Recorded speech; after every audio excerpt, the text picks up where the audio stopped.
Saudara, penemuan mayat di perkebunan jagung di Kabupaten Jeneponto, Sulawesi Selatan gegerkan warga setempat. Korban berusia lanjut ini diduga korban pembunuhan lantaran terdapat luka bacok di bagian kepala.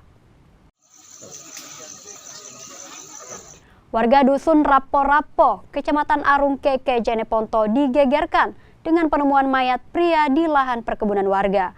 Korban yang diketahui bernama Sanusi, berusia 50 tahun ini, ditemukan tewas di area kebun jagung, sekitar 2 km dari Jalan Poros Desa pada Selasa sore.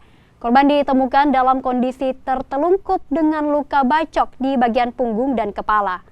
Aparat kepolisian yang tiba di lokasi langsung membawa mayat tersebut ke rumah sakit setempat untuk identifikasi dan TKP dipasangi garis polisi untuk kepentingan penyelidikan.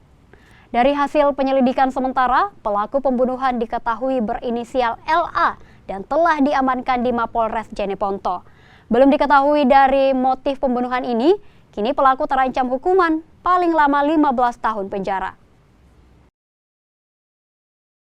Kita mendapati informasi dari masyarakat melalui Babin Kamtibmas yang mana ada peristiwa pembunuhan, Pak.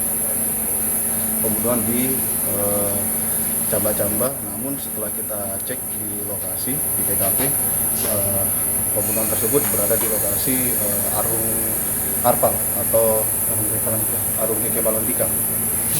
Penyelidikan sementara dari sekarang kami alhamdulillah sudah mendapati pelakunya dan kami akan proses secara cepat.